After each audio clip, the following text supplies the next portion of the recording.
Bonjour, bienvenue donc sur le tutoriel qui va aborder donc le déplacement sur un axe linéaire en VisiLogic. Dans un premier temps, nous allons regarder la configuration matérielle. Donc, moi, je vais utiliser donc pour ma part un V700 et une communication du coup CANopen pour discuter avec le drive. Donc, tout ce qui est de plus basique entre guillemets. Sur la partie, on va dire, configuration matérielle, il n'y a pas grand-chose à faire sur VisiLogic dans un premier temps concernant par rapport à Unilogic. Il faut juste déclarer donc la communication donc CANopen. Donc ici, on a déjà déclaré des choses en Ethernet et on a attribué donc un ID donc à l'automate. Donc ici, je vais lui mettre, donc je viens copier directement donc le power up bit pour que au démarrage de l'automate, ma communication donc soit initialisée, donc ma communication CANopen ici, donc sur l'initialisation, je vais dire que je suis en CANopen en 1 méga, ce qui est la vitesse de base. Et ici, je viens sélectionner pardon en CANopen et ça vaut la configuration ici. Je viens sélectionner donc l'ID, donc là je fais un clear.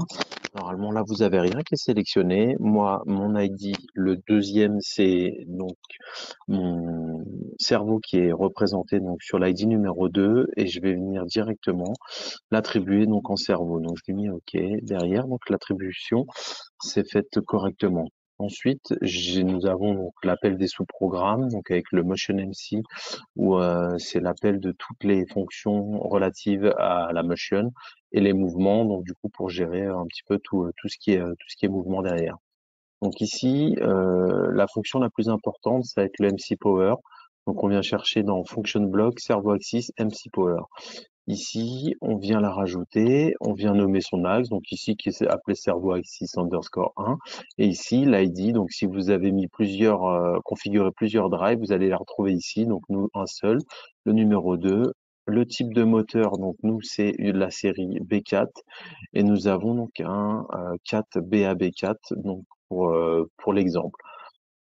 Ici, les paramètres à mettre, c'est plutôt orienté côté mécanique. Donc, pour une révolution moteur, combien j'ai de révolutions donc en sortie réducteur. Donc, on n'a pas de réducteur, donc nous, ce sera 1.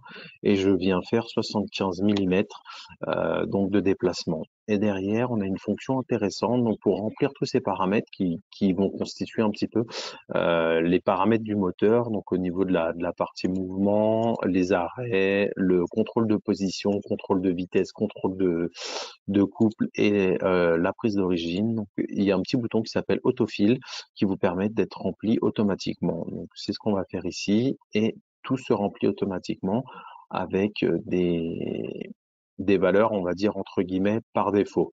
On clique sur OK et derrière, on vient voir ici que celui-là s'active avec le XB43. Donc derrière, je continue. J'ai la partie mouvement manuel que je vais rajouter ici. Donc le MC Jog, je viens chercher donc le bloc de fonction relatif au mouvement manuel et pareil, je vais exactement de la même façon. Donc ici, je fais le faire remplir donc ici avec la prochaine fonction, on va dire, le prochain bit, on va dire disponible. Donc je fais ça pour toutes les données d'entrée et de sortie du bloc. Voilà. Et donc les deux choses qui vont m'intéresser, ça va être de mettre une accélération entre guillemets ici au départ.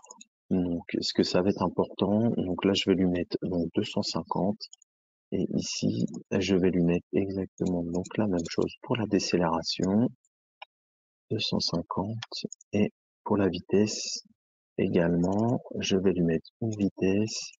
C'est ce qui va permettre donc de pouvoir lancer notre mouvement manuel. Donc là, je clique derrière sur OK.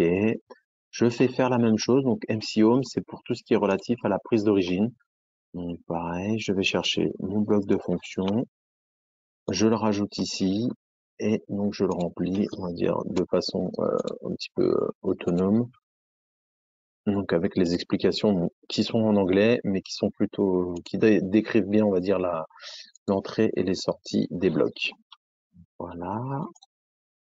Donc à chaque fois avec par exemple ici le bit qui va activer donc le bloc.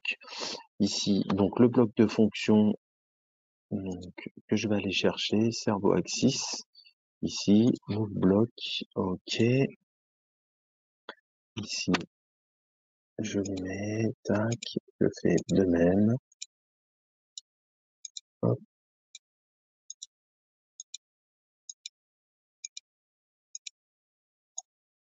Et donc ici, bien faire attention, le mouvement de type qui est donc 0, donc qui est en relatif, et 1 qui est en absolu. Nous, on va faire un mouvement donc relatif, donc je vais le setter au départ, et donc du coup, pour indiquer que je suis en mouvement absolu. Et je vais lui mettre également une accélération, tac, on va lui mettre 500, et une décélération également, parce que ce qui dit pas d'accélération ni de décélération dit pas de mouvement.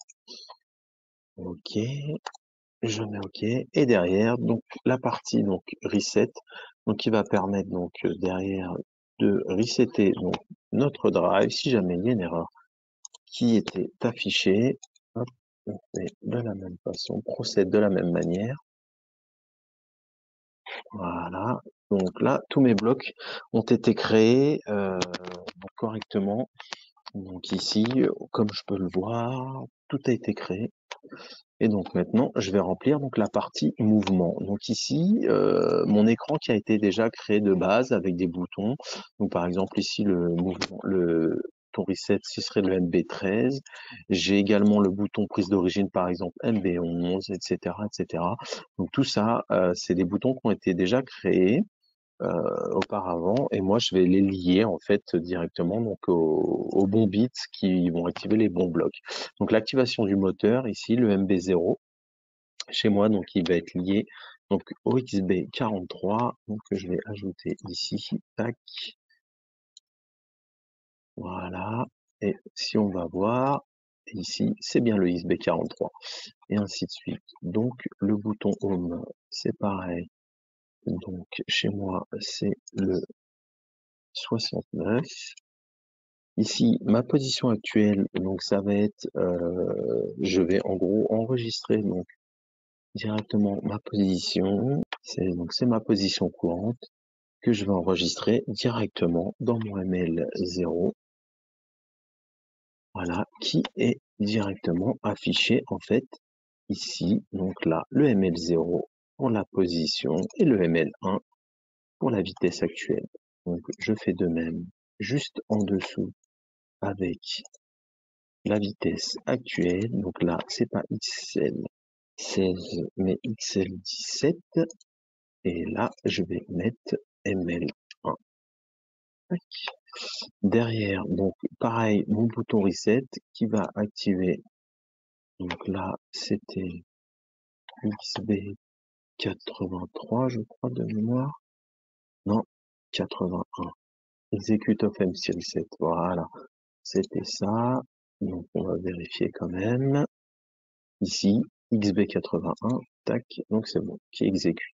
Mon mode jog, mon bouton de jog avant, qui est activé, donc du coup, par le XB chez nous 63, et juste en dessous, c'est le 64. Voilà. Et là, donc, j'ai mon mouvement. Donc, mon mouvement allait, donc, du coup, c'est la fin de mon mouvement, donc, de mon bloc de mouvement, donc ici, mon XB77 qui le conditionne, donc je prends ici, je lui dis XB77, donc quand tu es terminé, tu me fais une comparaison donc, de ma position, donc du coup, ici, c'est ma position, donc 20, ici, et je la compare en fait à ce que j'ai rentré, mon ML10, la position à atteindre. Et si tout est OK, à ce moment-là, je vais setter la fin de mon mouvement ici. Voilà. Je fais la même chose pour mon mouvement retour. Donc, je viens prendre ici, je fais juste un copier-coller. Ici, c'est bien mon XB77 qui va conditionner. XL20, par contre, que je vais comparer donc au retour. Donc là, que je suis bien égal à 0. Et ici, donc là, je vais resetter en fait mon bouton. Donc là, je change mon élément et je reset ici, pas le 12, mais mon bouton de mouvement pour bien resetter le bouton et le mouvement. Et ensuite, donc j'ai les paramètres de mes mouvements.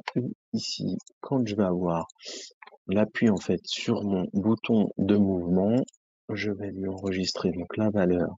Je vais lui dire ma position à atteindre, je vais la mettre dans ma position de départ de mon bloc, en fait, de mon bloc ici, XL20, de mon bloc de mouvement. Et derrière, je fais exactement la même chose, donc avec le MB12. Donc quand j'ai fini mon mouvement, là je lui dis, je vais juste le baisser un peu, je lui dis ici qu'il faut aller chercher la position du coup 0. Voilà, et je fais exactement la même chose pour la vitesse. Ici, hop, je copie. Donc là, c'est plus ML10 maintenant que je vais aller chercher, et c'est ML11, ma vitesse à l'aller, que je vais mettre ici dans XL21, donc dans ma vitesse. Et ici, je vais avoir ma vitesse retour. Donc là, ça va être ML12, ma vitesse retour, que je vais mettre également dans XL21 pour qu'il soit bien pris en compte. Et donc l'activation de mon mouvement qui va se faire ici, donc par l'appui donc de mon bouton mouvement. Je vérifie que mon mouvement n'est pas terminé et je vais setter donc mon bit, enfin je vais mettre un 1, plutôt mon bit d'exécution de mon bloc ici qui se trouve être le 75 qu'on peut retrouver juste ici, le exécute du bloc de mouvement. Donc voilà, je vais maintenant donc envoyer le programme dans l'automate. Donc le programme a été chargé donc sur l'automate. Et donc là, nous avons donc les différents boutons. Je vous ferai un petit screenshot pour que vous voyez un petit peu mieux. Ici, nous avons donc le bouton reset. Si jamais, donc si on veut faire un reset, donc ici, pour autoriser la connexion ou la déconnexion, enfin l'activation ou la désactivation du drive. Donc là, il est bien activé. J'ai ma position ici. Je peux faire un petit mode je avance, je reviens en arrière. Ici, hop, ici. Donc je vais faire ma position, ma prise d'origine. On ne voit pas forcément très bien, mais là je suis actuellement à moins 3 mm. Je fais ma prise d'origine, je suis maintenant à 0 mm. Et donc je lui demande un déplacement de 200 mm, où là il va aller donc 200 mm ici, donc et il va revenir à sa position à 0. Là, il fait ses 200 mm et il revient à 0. Donc admettons, si je lui demande d'effectuer 300 mm par exemple, ici, je lui demande de repartir, il va faire 300 et il revient. Voilà, j'espère que ça a pu répondre à vos questions. Dans tous les cas, n'hésitez pas à contacter le support technique du système si vous avez d'autres questions sur le sujet.